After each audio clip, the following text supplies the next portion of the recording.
Mains clear किया है और डॉक्यूमेंट्स वेरिफिकेशन कराया है।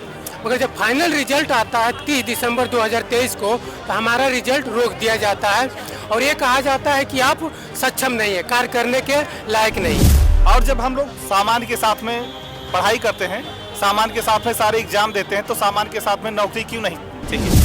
68 विभाग इस शासनादेश में चिन्हित है जहां से दिव्यांगों को नौकरी के लिए, सरकारी नौकरी के लिए बैन कर दिया गया है। और इन्होंने जो दृष्टिबाधित है ना, जो अंधे लोग होते हैं, उनको 8 नंबर पे नौकरी में चयनित किया है। और हम लोगों के, हम सब बहनों के 40 से ज़्यादा नंबर है, 40 हैं, 50 हैं, 47 हैं, सबको नॉट क्वालिफाई कर दिया। आयोग कह दे रहा है कि हमें योग्य सक्षम मतलब विद्यार्थी नहीं मिले और हमारी सीटें ये लोग बेचने की कोशिश कर रहे हैं। वो कैटेगरी चिन्हित कर रहे हैं, विकलांगों के लिए सीट कहीं ना कहीं निकाल रहे हैं, लेकिन उस एलडी कैटेगरी में विकलांग किस प्रकार के मान रहे हैं। एक IAS अधिकारी भी मैंने देखे हैं जो दिव्यांग है, जमीन पे चलते हैं, वो पूरा जिला संभाल सकते हैं। क्या हम एक ब्लॉक नहीं संभाल सकते? मानसिक विकार वाले हो गए, इन लोगों को दिव्यांग मान रहे हैं। और जो रियल में हम लोग दिव्यांग हैं, 1 लेग वाले, बोथ लेग वाले, इनको नहीं गवर्नमेंट विकलांग मान रहा है।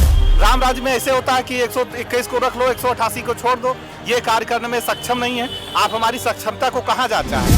अब पहले ये समस्या नहीं थी मैम, जब ये समस्या जो है केवल इसी शासन में, इसी सरकार में हुई है, इसी शासन में, इसी सरकार में हुई। जी हमारा यही कहना है आयोग से कि हमें बस न्याय चाहिए। नमस्कार, मेरे पीछे आप ये इतनी सारी भीड़ देख रहे हैं, तो मैं आपको बता दूं कि ये लोग दिव्यांग हैं और ये लोग अपनी लेखपाल पद की भर्ती के लिए मांग कर रहे हैं। कुछ दिनों पहले इन्होंने एक ऐसा ही धरना प्रदर्शन किया था बीजेपी कार्यालय के बाहर, वहाँ से इन्हें आश्वासन दिया गया था, लेकिन अभी तक इनकी मांगें पूरी नहीं हुई। आज ये फिर यहाँ पर एकत्रित हुए हैं और बैठे हैं। आइए बात करते हैं और जानते हैं इनसे सारा मामला। क्या नाम भैया आपका? मैम मेरा नाम तेज बहादुर प्रसाद है, देवरिया डिस्ट्रिक्ट से हैं जी। मैम हमारा लेखपाल भर्ती 2022 में आती है, जहां नोटिफिकेशन में दिव्यांगों को फार्म भरना अलाउ किया जाता है। तो उन दिव्यांगों ने फार्म भर करके उस एग्ज़ाम का प्री क्लियर किया है, मेंस क्लियर किया है और डॉक्यूमेंट्स वेरिफिकेशन कराया है। मगर जब फाइनल रिजल्ट आता है 30 दिसंबर 2023 को, तो हमारा रिजल्ट रोक दिया जाता है और ये कहा जाता है कि आप सक्षम नहीं है, कार्य करने के लायक नहीं है। तो मैम सरकार से ये सवाल है कि अगर हम, चाहे आयोग से ये सवाल है, तो अगर हम कार्य करने के सक्षम नहीं थे तो हमको नोटिफिकेशन में क्यों अलाउ किया फार्म भरना?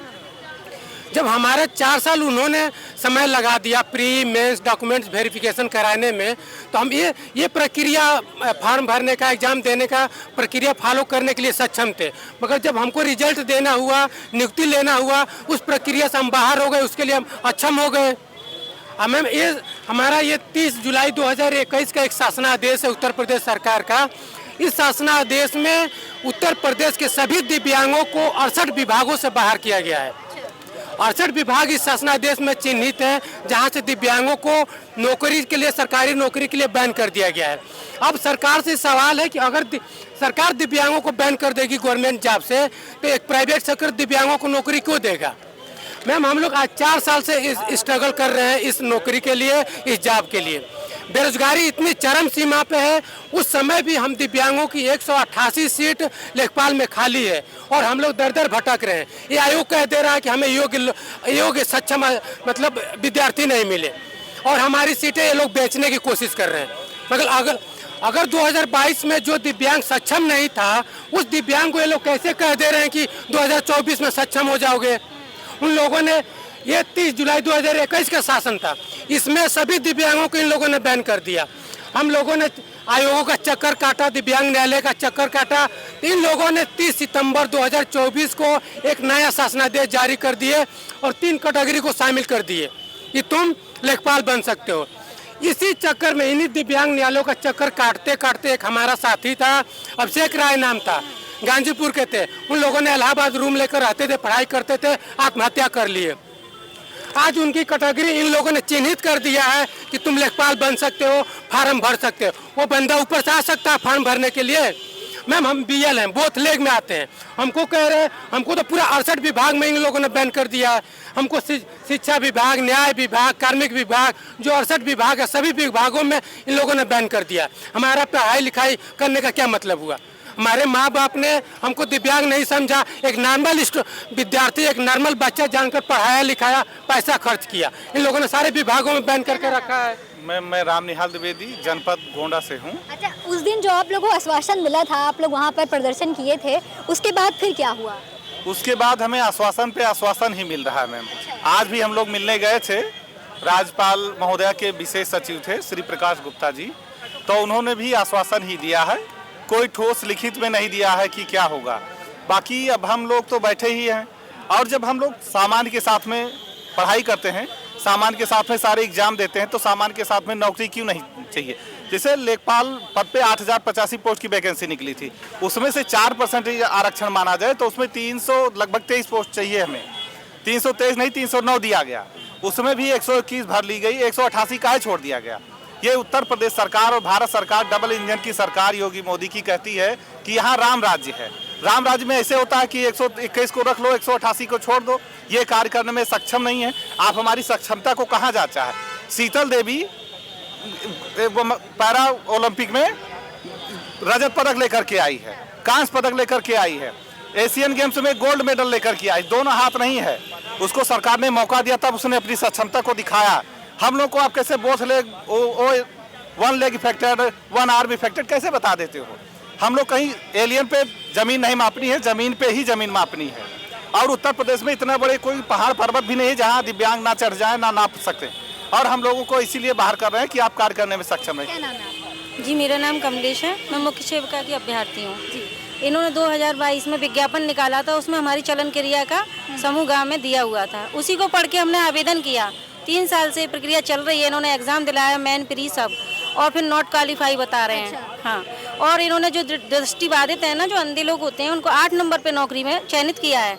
और हम लोगों के, हम सब बहनों के 40 से ज़्यादा नंबर हैं, 40 हैं, 50 हैं, 47 हैं, सबको नॉट क्वालिफाई कर दिया। इनका कहना है कि हम नहीं कर सकते, मतलब हम काम नहीं कर सकते हैं। एक IAS अधिकारी भी मैंने देखे हैं जो दिव्यांग हैं, ज़मीन पे चलते हैं, वो पूरा जिला संभाल सकते हैं। क्या हम एक ब्लॉक नहीं संभाल सकते? मुख्य सेविका पद में एक ब्लॉक संभाला जाता है मैम, तो वो हम उस करने लायक नहीं है, तो हम इतने चक्कर कैसे काट रहे हैं आज लखनऊ में हैं? ये तो अन्यायपूर्ण है ना। आज तुम शासन आदेश को बता रहे हो, आपने जब ये विज्ञापन निकाला था तब नहीं देखा था? हमें तो गुमराह कर दिया ना, हमारी 3 साल खराब कर दी, हम लोगों को तो ओवर एज कर दिया। हम तो उम्मीद लगा के बैठे ना, हम तैयारी कर रहे हैं, भाग रहे हैं, कोचिंग ले रहे हैं, हमारा खर्चा हो रहा है। आज आप कह रहे हो नॉट क्वालिफाई, ये तो कोई जवाब नहीं हुआ। 8 नंबर वाला मतलब क्वालिफाई है, 47, 40, 50 वाला सब नॉट क्वालिफाई। आइए बात करते हैं कुछ और लोगों से, देखिए कितनी सारी। अच्छा, आइए बात करते हैं कुछ लोगों से और जानते हैं क्या कह रहे हैं आप। जी मैम, कहना ये है कि पहली बात तो हम बता देना चाहते हैं कि हम लोग इतने सीधे साधे लोग हैं, दिव्यांग कैटेगरी में हैं, प्रकृति ने हमें बना दिया। हमें कोई शौक नहीं है धरना वरना देने का। हम अकारण यहाँ पर नहीं बैठे हुए मैडम, यहाँ पे 75 जिलों के हमारे भाई बंधु लोग आए हुए हैं, हमारी बहनें भी आई हुई हैं। कहीं ना कहीं हम लोगों के साथ अपराध हुआ है, और अपराध किस रूप में हुआ है, और ये अपराध निरंतर ये शासन वाले बढ़ाते जा रहे हैं।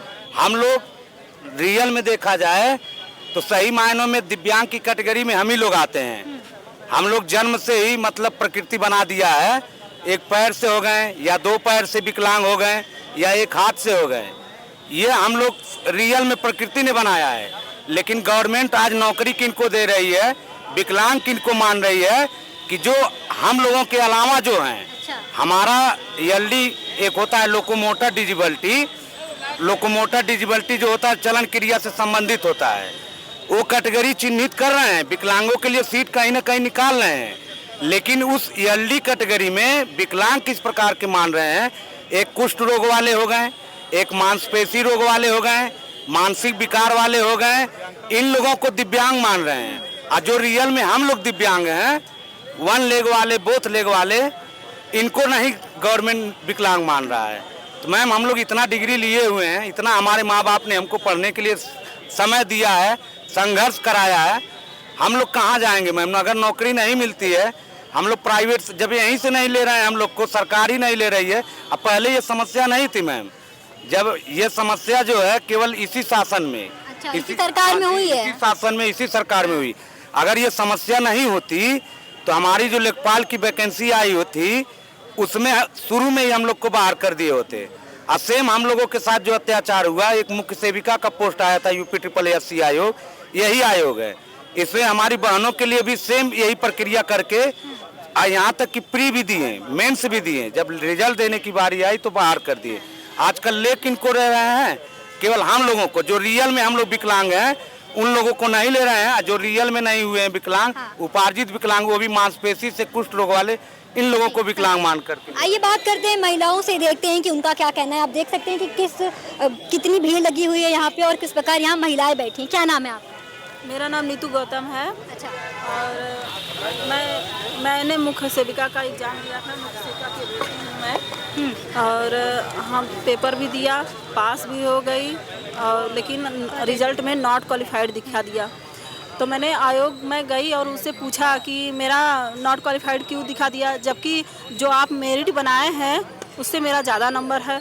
तो आयोग बोलने लगा कि आपके लिए सीट ही नहीं है इसमें। हाँ, मैं गई वहाँ पे बात की, आयोग बोला कि आपके लिए सीट नहीं है। तो मैंने कहा कि सर देखिए, आप विज्ञापन दिखाने लगे, विज्ञापन में चिन्हित किया गया है कि चलन क्रिया संबंधित को लेंगे, PH वालों को।